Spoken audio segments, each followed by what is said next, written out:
Assalamualaikum warahmatullahi wabarakatuh. Kami dari kelompok 5 akan menjelaskan tentang pajak penghasilan pasal 21. Sebelumnya kami akan memperkenalkan diri kami terlebih dahulu. Saya Vindi Rahmaniaksa, NIM 4004 sebagai moderator dan penyaji 1. Selanjutnya ada Nadia Maulibi Safitri, NIM 4035 sebagai penyaji 2, Tiara Asmarandani, NIM 4078 sebagai penyaji 3, Laura Mirta Maria, NIM 4072 sebagai penyaji 4. PPH Pasal 21, pajak penghasilan yang dipungut sehubungan dengan pekerjaan, jasa, dan kegiatan yang dilakukan oleh wajib pajak orang pribadi adalah pajak atas penghasilan atas gaji, upah, honorarium, tunjangan, dan pembayaran lain dengan nama dan dalam bentuk apapun sehubungan dengan pekerjaan atau jabatan, jasa, dan kegiatan yang dilakukan oleh WPOP dalam negeri. PPH Pasal 21 dipotong, disetor, dan dilaporkan oleh pemotong pajak, yaitu pemberi kerja, bendaharawan, pemerintah, dan dana pensiun, badan, perusahaan, dan penyelenggaraan kegiatan. Wajib pajak PPH Pasal 21. Penerima penghasilan yang dipotong PPH Pasal 21 yaitu pejabat negara, PNS, pegawai, pegawai tetap, pegawai dengan status WPLN, tenaga lepas, penerima pensiun, penerima honorarium, penerimaan upah. Bukan wajib pajak PPH Pasal 21. Yang pertama, pejabat perwakilan diplomatik dan konsulat. Bukan WNI, tidak menerima atau memperoleh penghasilan lain di luar jabatannya di Indonesia. Negara yang bersangkutan memberikan perlakuan timbal balik. Yang kedua, pejabat perwakilan organisasi internasional. Bukan WNI, tidak menjalankan usaha atau melakukan kegiatan. Subjek pajak PPH Pasal 21. Yang pertama ada pegawai. Yang kedua, penerimaan pensiun. Yang ketiga, penerima honorarium. Yang keempat, penerima upah. Yang kelima, orang pribadi yang memperoleh penghasilan sehubungan dengan pekerjaan, jasa, atau kegiatan dari pemotong pajak. Materi pertama, di sini saya akan menjelaskan tentang pengecualian subjek pajak. Pejabat perwakilan diplomatik dan konsulat atau pejabat lain dari negara asing dan orang-orang yang diperbantukan kepada mereka dan bertempat tinggal sama dengan mereka, dengan syarat bukan WNI serta tidak menerima atau memperoleh penghasilan lain di luar jabatannya. Yang kedua yaitu pejabat perwakilan organisasi internasional dengan syarat bukan WNI dan tidak menjalankan usaha atau kegiatan lain untuk memperoleh penghasilan di Indonesia. Dan untuk selanjutnya yaitu hak dan kewajiban subjek pajak.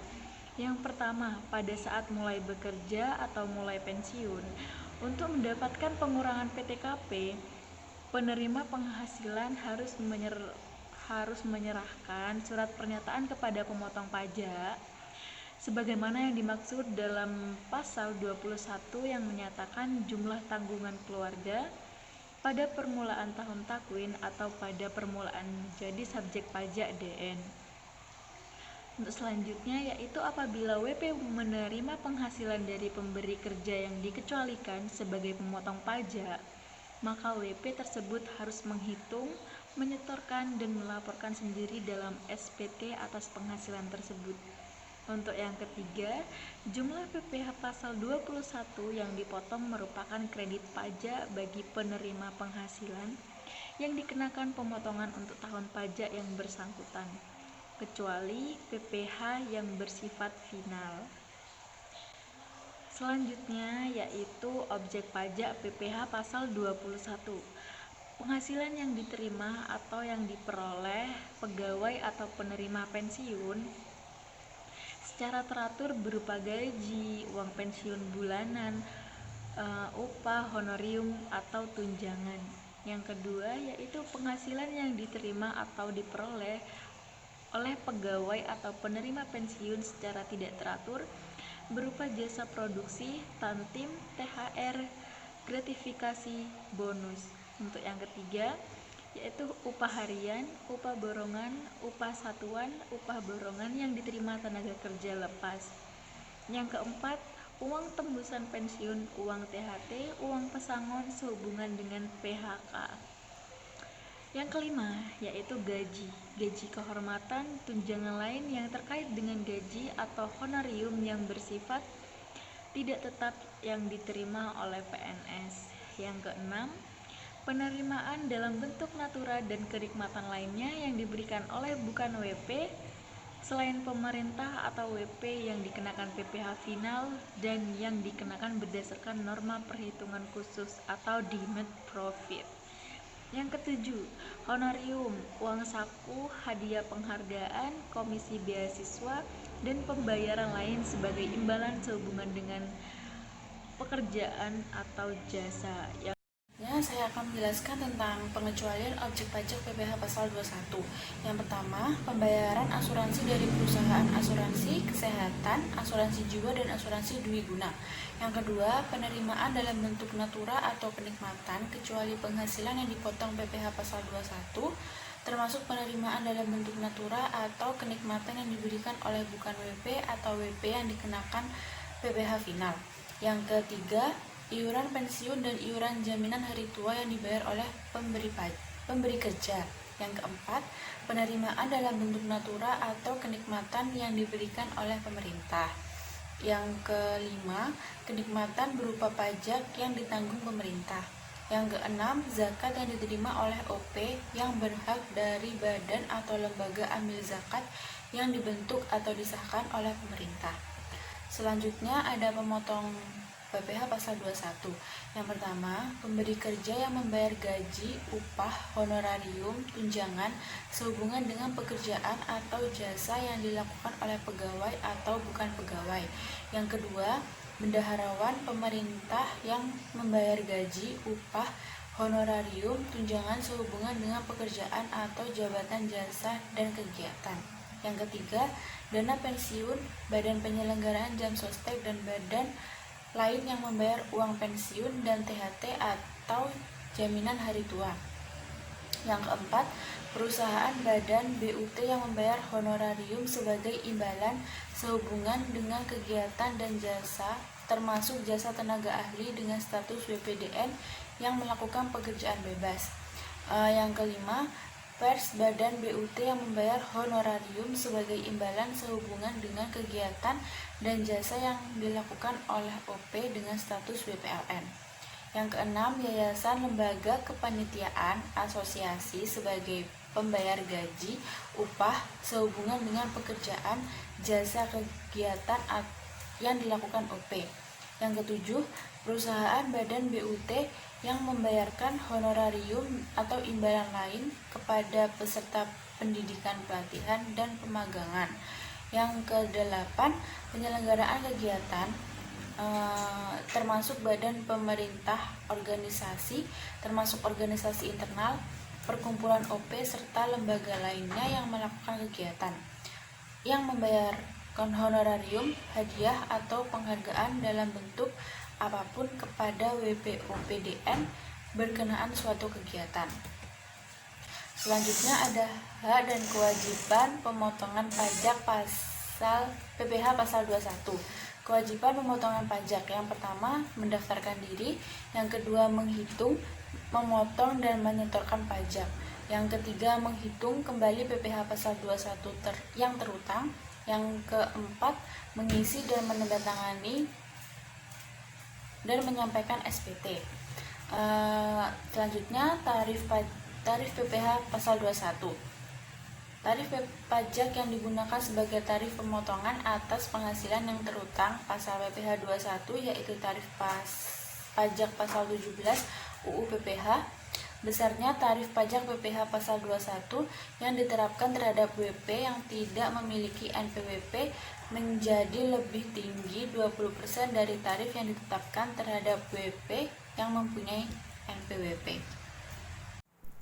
Terima kasih untuk materi sebelumnya. Di sini saya akan menjelaskan materi selanjutnya, yaitu tarif pajak dan penerapannya. Yang pertama, tarif pasal 17 UU PPh diterapkan atas PKP dari A. Pegawai tetap. Besarnya penghasilan bruto dikurangi dengan biaya jabatan, iuran pensiun yang dibayar sendiri oleh pegawai dan PTKP. B. Penerima pensiun yang dibayar secara bulanan. Besarnya penghasilan bruto dikurangi dengan biaya pensiun dan PTKP. C. Pegawai tidak tetap dan calon pegawai yang dibayar secara bulanan adalah sebesar penghasilan bruto dikurangi PTKP. Yang D. Distributor perusahaan MLM atau direct selling, penghasilan bruto setiap bulan dikurangi dengan PTKP per bulan. Maka rumus PPh pasal 21 yaitu PKP dikali tarif pasal 17 UU PPh. Yang kedua, tarif 15% diterapkan atas perkiraan penghasilan neto yang dibayarkan atau terutang kepada tenaga ahli yang melakukan pekerjaan bebas, contohnya pengacara, akuntan, dokter, arsitek, notaris, penilai, atau aktuaris. Besarnya perkiraan penghasilan neto adalah 50% dari penghasilan bruto berupa honorarium atau imbalan lain. Maka rumus dari tarif 15% yaitu PPh pasal 21 penghasilan bruto dikali 50% dikali 15%. Yang ketiga, tarif 5% diterapkan atas upah harian, upah mingguan, upah satuan, upah borongan, dan uang saku harian yang jumlahnya melebihi 132.000 sehari, tetapi tidak melebihi 1.320.000 dalam satu bulan takwin dan tidak dibayarkan secara bulanan. Maka rumusnya penghasilan bruto sehari dikurangi 132.000 dikali 5%. Selanjutnya, tarif PPh pasal 21 final. Yang pertama, uang pesangon, uang tebusan pensiun dan tunjangan hari tua atau jaminan. Hari tua dipotong PPh bersifat final dengan ketentuan sebagai berikut. Yang pertama, atas jumlah penghasilan bruto 25 juta atau kurang tidak dikenakan PPh. Dan atas jumlah di atas 25 juta diatur dengan ketentuan sebagai berikut. Sampai dengan 25 juta dikenakan tarif 5%. Untuk 50 juta sampai dengan 100 juta dikenakan 10%. Untuk 100 juta sampai 200 juta dikenakan 15%. Dan untuk di atas 200 juta dikenakan 25%. Yang nomor 2, tarif 15% dan bersifat final diterapkan atas penghasilan bruto berupa honorarium yang diterima pejabat negara PNS, anggota TNI atau Polri yang sumber dananya berasal dari keuangan negara, kecuali yang dibayarkan kepada PNS golongan 2D ke bawah dan TNI atau Polri berpangkat pembantu letu ke bawah atau ajun inspektur tingkat 1 ke bawah. Maka rumus menghitung untuk PPh pasal 21 final yaitu penghasilan bruto dikali 15%. Yang ketiga, hadiah dan penghargaan perlombaan dipungut PPh final sebesar 25% dari jumlah bruto hadiah undian. Nomor 4, honorarium atau komisi yang dibayarkan kepada penjajah barang dan petugas dinas luar asuransi dipungut PPh final sebesar 5% dari jumlah bruto. Saat terutang, pemotongan pajak penghasilan yang dilakukan oleh pihak-pihak sebagai pemotong PPh pasal 21 sebagaimana dimaksud pada pasal 21 ayat 1 UU PPh tersebut, terutang pada akhir bulan dilakukannya pembayaran atau pada akhir bulan terutangnya penghasilan yang bersangkutan tergantung peristiwa yang terjadi terlebih dahulu. Dan presentasi dari kelompok kami, jika ada salah kata mohon dimaafkan. Wassalamualaikum warahmatullahi wabarakatuh.